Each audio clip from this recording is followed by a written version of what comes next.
Halo adik-adik, salam jumpa kembali bersama saya Ibu Imel.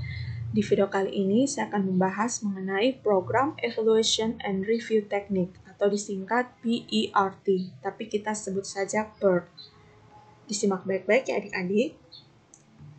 Beberapa proyek, misalnya misi luar angkasa, sistem pertahanan baru, dan lain-lain, itu membutuhkan perkembangan baru baik bahan maupun teknologi untuk penyelesaiannya.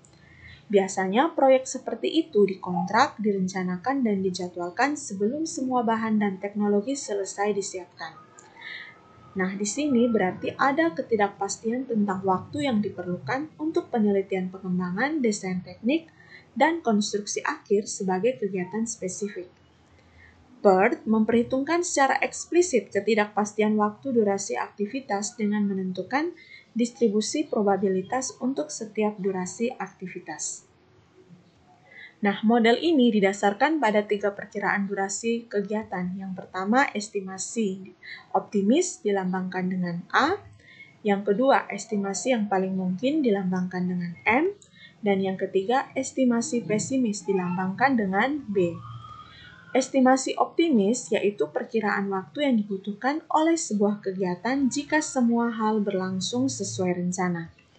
Atau juga dapat disebut waktu minimum dari suatu kegiatan, di mana segala sesuatu akan berjalan baik, sehingga sangat kecil kemungkinan kegiatan selesai sebelum waktu ini. Yang kedua, estimasi yang paling mungkin yaitu perkiraan waktu yang dibutuhkan untuk menyelesaikan kegiatan yang paling realistis, atau juga dapat disebut adalah waktu normal untuk menyelesaikan kegiatan. Dan yang berikut, estimasi pesimis yaitu perkiraan waktu yang dibutuhkan suatu kegiatan dengan asumsi kondisi yang ada sangat tidak diharapkan. Atau juga dapat disebut adalah waktu maksimal yang diperlukan suatu kegiatan. Hal ini bisa terjadi bila situasi buruk terjadi. Nah, 3 estimasi ini digunakan untuk menemukan waktu kegiatan yang diharapkan atau expected activity time, disimbol dengan T. Distribusi beta memberikan bobot perkiraan waktu sebagai berikut. T sama dengan A tambah A 4 kali M tambah B per 6. Hal ini berarti estimasi realistis diberikan bobot 4 kali lipat daripada estimasi optimis dan estimasi pesimis. Waktu perkiraan T dihitung menggunakan persamaan di atas untuk setiap kegiatan yang digunakan pada jaringan proyek untuk menghitung waktu terdahulu dan waktu terakhir. Nah, maksud pernyataan ini nanti kita akan lihat di contoh. Untuk menghitung dispersi atau dispersion atau variance waktu penyelesaian kegiatan, variance of activity completion time, dapat digunakan rumus variance sama dengan B kurang A kurang 6 dalam kurung lalu dikuadratkan. Variance atau variasi dalam kegiatan yang berbeda pada jalur kritis dapat mempengaruhi waktu penyelesaian proyek secara keseluruhan dan memungkinkan terjadinya penundaan. Nah, PERT menggunakan variance kegiatan jalur kritis untuk membantu menentukan variance proyek keseluruhan dengan menjumlahkan variance kegiatan kritis. Sehingga rumusnya adalah variance proyek atau S kuadrat ini sama dengan variance kegiatan pada jalur kritis. Nah, standar deviasi proyek atau S ini merupakan akar dari variance proyek. Untuk mengetahui beberapa probabilitas atau kemungkinan proyek dapat diselesaikan dalam batas waktu N hari misalnya, maka nilai deviasi normal atau Z itu sama dengan N kurang T per S. Nah, contoh, misalkan ada diberikan soal seperti ini, perhatikan proyek berikut yang terdiri dari 9 pekerjaan dengan durasi setiap pekerjaan diberikan oleh tabel berikut ini. Jadi di dalam tabel itu ada durasi, optimis, most likely, dan pesimis. Pertanyaannya, tentukan durasi proyek yang diharapkan dan variansnya. Identifikasi jalur mana untuk menentukan durasi yang diharapkan. Yang kedua, misalkan manajer mengatakan sistem PO akan selesai dalam 45 minggu, kira-kira berapa peluangnya? Yang ketiga, jika perusahaan mengharapkan peluang untuk menyelesaikan proyek tersebut adalah 97,75%, maka berapa lama kemungkinan proyek itu dapat diselesaikan? Nah, yang pertama, kita hitung dulu T-nya. Ini kita di tabel, kita hanya dapat A, M, dan B. Nah, kita hitung dulu T untuk setiap kegiatan atau setiap pekerjaan dan S-nya. Menggunakan rumus ini ya. Kalau yang T, yang A plus 4M tambah B per 6. Kalau yang S itu yang tadi, di sini ya, kita lihat. Ini, B kurang A per 6. Lalu dikuadratkan ya. Nah, ini kita dapatkan seperti ini pada tabel. Yang 4, kita coba satu baris dulu ya. Untuk yang pekerjaan 1, 2. Ini berarti 2 tambah 16 tambah 6 itu 24 dibagi dengan 6 hasilnya 4. Kalau yang ini berarti 6 kurang B kurang A per 6 dikuadratkan. 6 kurang 2, 6 kurang 2 itu 4 per 6 lalu dikuadratkan. Itu dapatnya 0,44. Dan seterusnya untuk baris berikutnya, atau pekerjaan berikutnya. Nah, kita harus gambarkan dulu jaringan untuk pekerjaan ini atau network ya. Nah, gambar jaringannya seperti ini. 1, 2, 2, 3, 2, 4, 2, 5, 3, 4. Ini kasih titik putus-putus karena durasi ini merupakan garis dummy tulisannya. D-U-M-M-Y. Karena di sini 0 semua ya aktivitasnya. Tidak, ini jadi hanya garis bantu atau garis semu. 3, 5, 4, 6, 5, 6, dan 6, 7. Lalu ini durasi waktunya kita gunakan yang ini, yang T ya.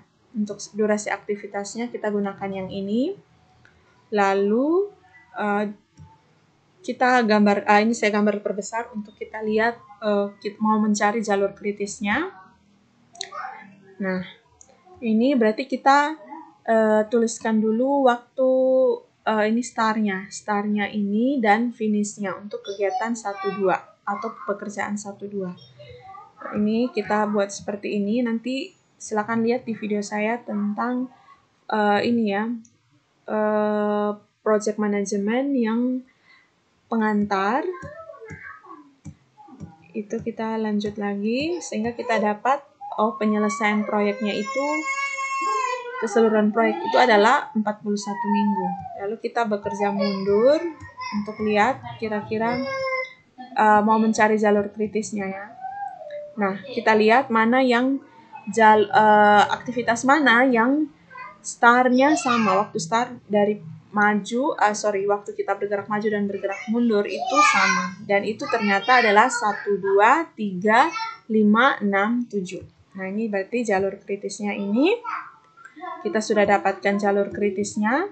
Nah, berarti untuk waktu keseluruhan proyek itu ditentukan oleh jalur kritis. Tadi sudah ada penjelasannya di slide sebelumnya.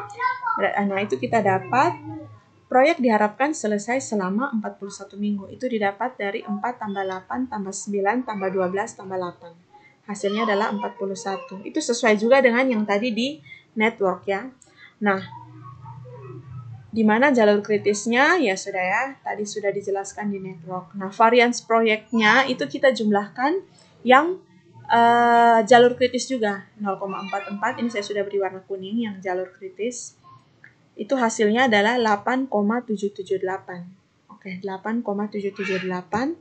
Standar deviasinya berarti akar dari 8,778 adalah 2,9628. Nah, kalau tadi yang pertanyaan yang B itu, kira-kira kalau manajernya mengharapkan proyek itu diselesaikan 45 minggu, kira-kira berapa peluangnya? Berarti kita menggunakan rumus ini. kita pakai tabel Z ya nanti. Nah, kita peroleh tadi N kurang T per S, berarti kita dapatnya 1,35. Berarti nanti kita cek di tabel Z, kira-kira yang nilainya Z kurang dari 1,35 itu berapa? Berapa nilainya? Itu adalah 0,9115. Oke, saya tunjukkan tabelnya. Nah, ini kita peroleh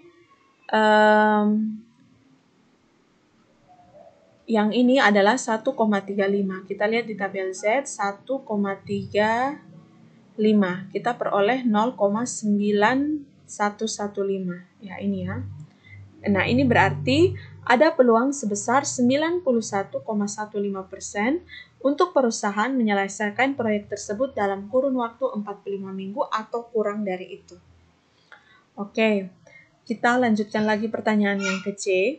Jika perusahaan mengharapkan peluang untuk menyelesaikan proyek tersebut adalah 97,75%, maka kemungkinan proyek itu dapat diselesaikan.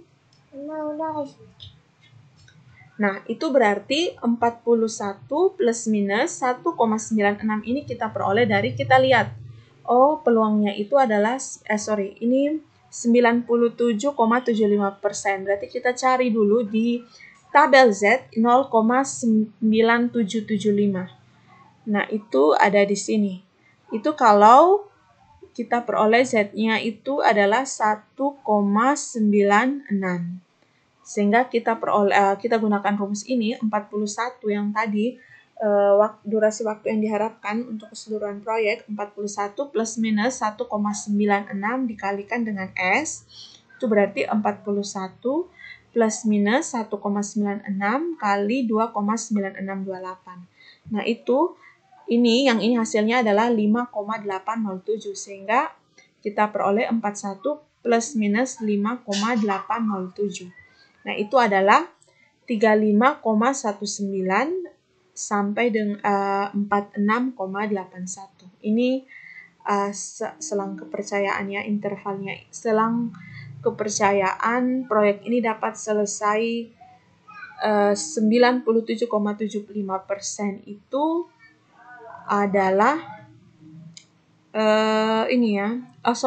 kemungkinan proyek itu diselesaikan kalau kita punya peluang proyek itu selesai 97,75% adalah 35,19 minggu sampai dengan 46,81 minggu. Oke, ini tidak bisa kita bulatkan 35 minggu karena bulatkan ke bilangan bulat ya. Itu karena 0,19 itu juga efeknya ke hari ya, masih ada tidak pas ya ke berapa hari. Walaupun tidak bulat 1 minggu, tapi itu mungkin berapa hari lah.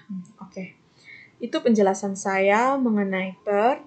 Semoga video ini bermanfaat. Sampai jumpa, sekian dan terima kasih.